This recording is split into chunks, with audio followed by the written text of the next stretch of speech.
Hi guys, operation Valentine తర్వాత భూతద్దం భాస్కర్ నారాయణ, వ్యూహం, అలాగే చారిత్రబుల్ 1 3 సినిమాలు కూడా చూడడం జరిగింది. సో ఈ వీడియోలో మనం పర్టికులర్గా వ్యూహం మూవీ గురించి మాట్లాడదాం. So let's get started.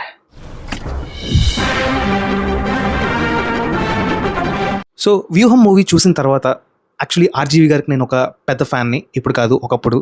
So అంత గొప్ప ఒక టాలెంటెడ్ డైరెక్టర్ని ఇప్పుడు చూస్తున్నప్పుడు ఒక ఫ్యాన్గా నాకు కలిగిన ఫీలింగ్ ఏంటంటే,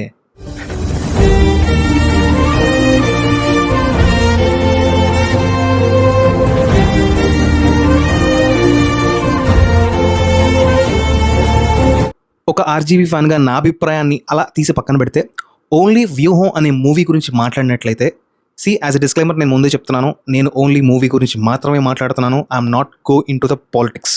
ఓకే, ఈ మూవీ నాకు అసలు నచ్చలేదు. ఎందుకంటే ఎక్కడా కూడా హై ఇచ్చే మూమెంట్ కానీ, ఎక్కడ కూడా వావ్ అని మనం ఫీల్ అయ్యే థ్రిల్లింగ్ ఎలిమెంట్స్ కానీ ఏవి కూడా మనకి నాకు కనిపించలేదు. ఒక దిండు తుప్పటుంటే హ్యాపీగా పడుకుందాం అన్న ఫీలింగ్ తప్ప, ఒక మంచి సినిమా చూస్తున్నాం అన్న ఫీలింగ్ నాకు ఏ క్షణాన అనిపించలేదు. నేను ముందే చెప్పినట్టుగా పాలిటిక్స్ని, అలాగే రియల్గా జరిగిన సినారియోసా కాదా వీటిని పక్కన పెడితే, అక్కడక్కడ వచ్చే కొన్ని సీన్స్ మాత్రం ఏదో అలా చూడొచ్చు అనిపించింది తప్ప, 2 గంటల సినిమాలో మనం 5-10 నిమిషాల సీన్స్ కోసం అయితే సపరేట్గా టైం స్పెండ్ చేయాల్సిన అవసరం లేదని నాకు అనిపించింది. యాక్చువల్లీ ఈ మూవీ చూసే ముందు మా ఫ్యామిలీ మెంబర్స్ ఏమన్నారంటే, అరే చక్కగా ఇవాళ బయటికి వెళ్దాం, ఒక మంచి రెస్టారెంట్లో భోజనం చేద్దాం, ఓకే ఇలా ప్లాన్ వేసుకున్నాం. బట్ నేను రివ్యూ ఇవ్వాలని ఒకే ఒక ఉద్దేశంతో వద్దు నేను మూవీ చూస్తాను అన్నాను. మూవీ చూసిన తర్వాత నా ఫీలింగ్ ఏంటంటే, ఇలాంటి దారుణాలు చూడటం కంటే అదే బెటర్. అంత దారుణంగా అయితే నాకు ఈ సినిమా అనిపించింది. మూవీ బ్యాక్గ్రౌండ్ మ్యూజిక్ గురించి మాట్లాడినా కూడా ఏంటో ఢామ్ ఢూమ్ మన సౌండ్లు వస్తాయి తప్ప, ఆ సౌండ్లు ఎందుకు వస్తాయి, అక్కడ సిచ్యువేషన్ ఏంటి, సినారియో ఏంటి, ఏమీ ఉండదు. నాకైతే మ్యూజిక్ పరంగా కూడా చాలా డిసప్పాయింట్ అయ్యాను. అండ్ సాంగ్స్ గురించి అయితే అసలు దాని గురించి మాట్లాడడానికి కూడా అనవసరం. ఎందుకంటే జనరల్గా ఈ మధ్య ప్రైవేట్ ఆల్బమ్స్ కూడా చాలా బాగుంటున్నాయి. దాంతో కంపేర్ చేసుకుంటే ఇది మైన్యూట్ అని చెప్పొచ్చు. నాకు తెలిసి ఒక ప్రొఫెషనల్ కెమెరాలో కాకుండా మామూలు ఫోన్లో సినిమా తీసి చూపిస్తే మనకు ఎలా ఉంటుందో అలా అనిపించింది. టెక్నికల్గా కూడా అస్సలు నాకు నచ్చలేదు. సో ఓవరాల్గా నాకు ఈ సినిమా మీద నా ఒపీనియన్ ఏంటంటే నాట్ వర్ది. నేను యాత్ర 2 మూవీ రివ్యూ అప్పుడు చెప్పాను, అలాగే రాజధాని ఫైల్స్ మూవీ రివ్యూ అప్పుడు కూడా చెప్పాను, అండ్ ఇప్పుడు కూడా వ్యూహం మూవీ రివ్యూ కూడా చెప్తున్నాను. జనాలు ఎవరు పిచ్చోళ్ళు కాదు, అండ్ మూవీ చూసి ఓట్లేసే సిచ్యువేషన్ ఇప్పుడైతే లేదు. సో ఎవరి పాయింట్ ఆఫ్ వ్యూలో వాళ్ళు మూవీస్ తీసుకుంటున్నారు, whatever it is, let it be.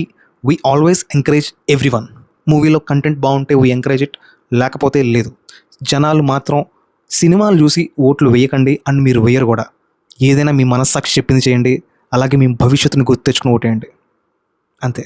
సినిమాలను చూసి కాదు. అడక్కపోయినా ఒక సలహా ఇవ్వాలనుంది. సో ఇది ఎవరికి ఉపయోగపడుతుందో నాకు తెలీదు. పగను పెంచుకునేదానికన్నా తుంచుకోవడమే మేలు. ఒకే మట్టిలో పుట్టాం, ఒకే భాష మాట్లాడుతూ ఉంటాం. ఇది చాలదా మనం అందరం కలిసి ఉండేదానికి? వాడు అడగకుండా మీరు ఎందుకండి సలహా ఇవ్వడం? అడగకుండా ఇచ్చేదాన్నే సలహా అంటారు, కెలుక్కుంటే వచ్చేదాన్నే వాసన అంటారు. That's all for today guys. Mostly మిగిలిన 2 సినిమాలకు కూడా సేమ్ టీ షర్ట్తోనే రివ్యూ ఇస్తానేమో, ఎందుకంటే నేను అన్ని మూవీస్ చూసేసాను. రివ్యూ మాత్రం కంటిన్యూగా ఇస్తున్నాను. అండ్ ఈ వీడియో కనుక మీకు నచ్చినట్లయితే please hit thumbs up symbol, like చేయండి, అలాగే మీ ఫ్రెండ్స్ అండ్ ఫ్యామిలీతో షేర్ చేయండి, అండ్ సబ్స్క్రైబ్ చేసుకోండి. అన్యాయం ఇది, 100 మంది చూస్తుంటే 20 మంది కూడా సబ్స్క్రైబ్ చేసుకోవట్లా. సబ్స్క్రైబ్ చేయండి, అంతే, simple. Thank you guys, thank you.